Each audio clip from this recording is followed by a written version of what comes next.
연하의 사연 라디오입니다. 구독은 필수, 좋아요는 선택. 오늘의 사연 시작하겠습니다. 저는 대가족 집안의 둘째 며느리로 시댁 식구들과 살고 있습니다. 둘만의 신혼생활도 좋지만 단순히 북적거리며 살아보는 것도 좋겠다 생각하여 시댁에 들어가게 됐습니다. 하지만 저의 단순한 생각들이 저의 삶을 반대로 만들어 버렸습니다. 시댁의 가족은 시부모님, 아주버님 내외 우리 부부 그리고 남편의 여동생 이렇게 총 7명의 대가족입니다. 아주버님과 형님은 결혼한 지 3년이 되었고 두 분 다 대기업을 다니면서 사내 커플로 만났다고 들었습니다. 그래서인지 집에 있는 시간은 주말 빼고 저녁 시간뿐이었습니다. 저는 결혼을 하면서 직장과 멀어져 일을 그만두게 되었고 일을 알아보려고 하는 중 시어머님은 저를 조용히 불러 집에 살림을 도맡아서 해보는 건 어떠냐고 물어보셨습니다. 요리도 썩 잘하지 못한 저이기에 그건 힘들 것 같다고 이야기하니 어머님은 옆에서 많이 도와줄 거라 힘들진 않을 거라고 말하셨습니다. 나도 예전에 우리 가족만 먹여 살릴 때는 괜찮았는데 나이도 들고 식구가 늘다 보니 아무래도 내가 좀 힘이 붙이는구나. 많이 힘들진 않을 거야. 너랑 나랑 같이 하니까? 라고 말하셨고 남편과 상의해보고 말씀드리겠다고 이야기했습니다. 그날 밤 남편에게 어머님과 나눈 대화를 말하니 남편은 그렇게 하라고 했습니다. 당신 일하면 힘들 거고 우리 아이도 생기게 되면 어차피 그만둬야 할 텐데 엄마 도와서 음식이랑 살림 배우는 것도 나쁘지 않을 것 같아. 평소 현모양처가 꿈이라 고민 끝에 어머님께 말씀드렸습니다. 어머님은 잘 생각했다며 우리 같이 장 보고 다니면 너무 좋겠다. 나는 그렇게 시장의 딸 며느리랑 오는 사람들 보면 부럽더라. 어머님이 좋아하시는 모습을 보니 저도 덩달아 기대되었습니다. 그렇게 어머님과는 사이좋게 집안일을 하면서 하루하루 시간이 흘렀고 어머님과도 나름 많이 친해지게 되었습니다. 살림을 하게 된 지 3달이 지났고 집안일이 익숙해질 때쯤 어머님의 외출이 잦아지기 시작했습니다. 오늘은 계모임이 있구나. 오늘 친구 생일이라 너 혼자 할 수 있지? 하며 살림은 한순간에 제 몫이 되어가고 있었습니다. 너무 힘들어요. 어머님께 말씀드리니 예, 나는 30년을 혼자 했어. 몇 달 하지도 않고 힘들다고 징징대니? 그거 몇 번 했다고 시어머니 눈치를 주니? 나 때는 시어머니가 도와주기는 한 줄 아니 그냥 다 알아서 했어? 하며 쏘아붙이며 말씀하셨습니다. 토를 달면 싸움만 될 것 같아 자리를 피했습니다. 너무 힘들어 남편한테 말하니 남편은 엄마도 있는데 뭘 그렇게 힘들어해. 나 오늘 회사에서 일하고 와서 힘들어. 나중에 이야기하자. 하며 코를 골며 잠들기 바빴습니다. 어느 날 아침 아가씨가 주방으로 블라우스 한 개를 들고 들어왔습니다. 그러면서 둘째 새언니 이거 드라이 클리닝인 거 몰라요? 이게 얼마짜리인데 세탁기에 돌려요. 생각이 있어요? 다 망가졌잖아요. 라며 화를 냈습니다. 세탁기 통에 있어서 돌려도 되는 줄 알았어요. 미안해요. 말하니 아, 진짜 짜증나. 여기 택에 써 있는데 살림하는 사람이 그거 하나 몰라요? 울며 소리쳤습니다. 옆에 있던 어머님은 저를 보시며 얘 세탁할 때는 다 체크를 하고 넣어야지 그거 하나 못하니 라고 나무라셨습니다. 저는 죄송하다고만 이야기했습니다. 듣고 있던 아버님은 그렇게 중요한 옷이면 너가 따로 놓던가 말하고 났어야지 아침부터 이게 뭔 소란이야? 라며 말하셨습니다. 아버님의 한마디의 상황은 정리가 되었고 아가씨는 툴툴대며 자기 방으로 들어갔습니다. 아버님은 오히려 저에게 와서 너무 신경 쓰지 말아라. 아가, 내가 가족들한테 그렇게 중요한 거면 본인들이 챙기라고 혼내주마. 하셨습니다. 아버님의 따뜻한 말씀에 저도 모르게 눈물이 흘렀습니다. 그렇게 시간이 지나 형님이 회사의 중요한 프로젝트를 성공하여 승진이 되었다며 가족들에게 선물을 주셨습니다. 시부모님은 대기업에서 여자가 승진하기 어렵다는데 입에 침이 마르게 칭찬하셨고 아주버님도 부인이 자랑스럽다며 이야기하셨습니다. 형님이 주신 선물들을 나눠 가지며 하나씩 뜯어보는데 아버님은 가디건, 어머님은 명품 스카프, 남편은 넥타이, 아가씨는 귀걸이가 들어있었습니다. 감각적인 선물들에 역시 형님은 보는 눈도 다르구나 생각하며 제 선물을 열어보았습니다. 내 선물은 뭘까?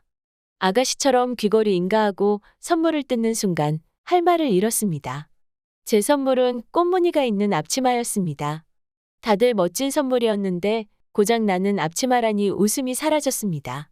아가씨는 와, 진짜 작은 새언니한테 딱이다. 너무 잘 어울려요. 하며 깔깔 웃었고 어머님도 봄인데 아주 잘 어울린다. 라고 웃으셨습니다. 그래도 선물해준 사람의 성의를 봐서 감사합니다. 형님, 하며 말했습니다. 형님은 옷 사줄까 했는데 동서는 장볼 때 아니면 외출도 안 하니까 그래서 동서가 자주 사용하는 물건이 앞치마더라고. 어때? 마음에 들지? 하셨고 형님은 어머님을 보며 어머님, 저 센스 있게 잘 골랐죠? 하며 말했습니다. 저는 과일을 가지고 오겠다며 자리를 피했고 괜히 서운했습니다. 거실에 넘쳐나는 웃음소리가 들렸고 아버님은 그게 그렇게 웃기니?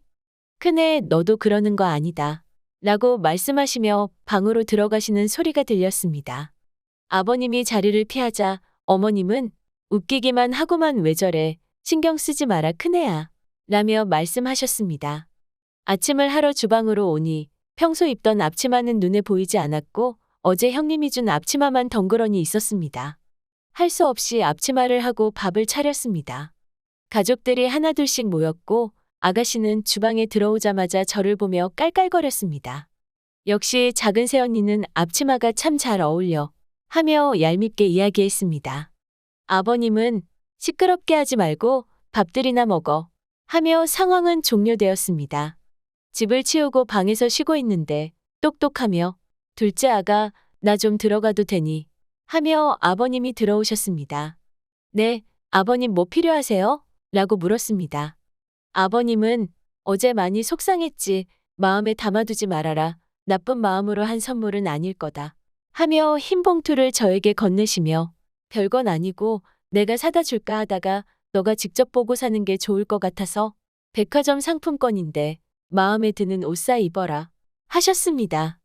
아버님의 진심 어린 마음에 감동하여 눈물을 흘렸습니다. 아버님은 너가 우리 집에서 힘들게 뒷바라지하고 있는 거 다 알고 있다. 힘든 일 있으면 혼자 끙끙대지 말고 나한테 이야기해줘라. 하며 나가셨습니다. 그래도 나를 생각해 주시는 분이 있다는 생각에 힘들지만 더욱 노력했습니다. 시간이 지나 반복되는 일상이다 보니 삶의 의욕이 없어졌습니다. 아침 먹고 설거지를 하던 중 아버님은 주방으로 오셔서 배가 고픈데 우리 아침은 언제 먹니? 하며 들어오셨습니다. 방금 아침 식사 드셨잖아요. 라고 이야기하니 무슨 소리냐? 나는 지금 일어났는데 라며 말씀하셨습니다. 아침이 부족했나 하여 금방 드리겠다 하고 밥을 차려드렸습니다. 그날 이후로도 밥을 안 먹었다고 다시 달라고 하는 일이 많아졌습니다. 아무래도 치매가 의심되어 가족들에게 말했습니다. 가족들은 아버님을 모시고 병원에 방문하였고 역시나 치매가 맞았습니다. 병원을 다녀오곤 점차 증상이 심해졌고 도저히 집에서는 케어가 되지 않았습니다. 조심스레 요양원을 이야기하니 아주버님은 집에 엄마도 있고 재수 씨도 있는데 우리 아버지를 왜 보내요? 라고 이야기했고 아가씨 역시 그래요. 나도 회사 갔다 오면 같이 도울게 하며 이야기했습니다. 가만히 듣던 형님은 근데 어머님도 연세가 있으시고 솔직히 그렇게 되면 동서 혼자 집이랑 아버님 케어를 해야 할 텐데 그건 무리예요. 라며 웬일로 저를 도와주었습니다. 가족 회의는 길어졌고 의견이 점차 줄어들지 않자 어머님은 자식 새끼들 키워봤자 다 필요 없다. 내가 혼자 해. 내가 아빠는 절대 어디로도 안 보내. 하며 자리를 피하셨고 남편은 그럼 우선 조금 더 아버지를 집에서 모셔보자 여보. 라며 말했습니다. 평소 아버님을 존경했기에 알겠어요. 라고 대답했습니다. 아니나 다를까 역시나 집에서 어느 누구 하나 아버님을 돌보는 사람은 없었고 큰 소리 치던 어머님은 친구들과 여행이다 뭐다 해서 나가는 일이 더 많아졌습니다. 아주버님 내외는 회사 일로 야근도 잦아졌고 아버님이 주무시는 시간쯤에 들어왔습니다. 도와주기로 했던 아가씨는 맨날 술이 떡이 되어 들어왔습니다. 하루하루 매일 지쳐갔지만 아버님께서 저에게 베푸셨던 추억을 생각하며 진심으로 간호하고 보살폈습니다. 가끔 정신이 돌아올 때면 아버님은 매번 좋은 이야기와 미안하다는 말을 해주셨습니다. 그렇게 3년의 시간이 지났고 몸이 많이 지쳐 있을 때였습니다. 아버님 잠자리를 봐드리고 방을 나가려는데 아버님은 저의 손을 잡으시며 아가, 그동안 너무 고마웠다. 이 은혜는 내가 잊지 않으마 하셨습니다. 알겠어요. 아버님 얼른 주무세요. 우리 내일도 만나서 재미있게 놀아요.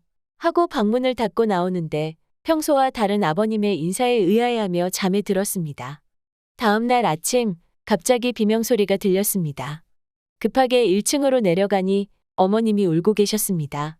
아버님이 돌아가신 겁니다. 그제서야 마지막 인사를 하시고 떠나신 거구나 생각했고 그 자리에서 주저앉아 울기만 했습니다.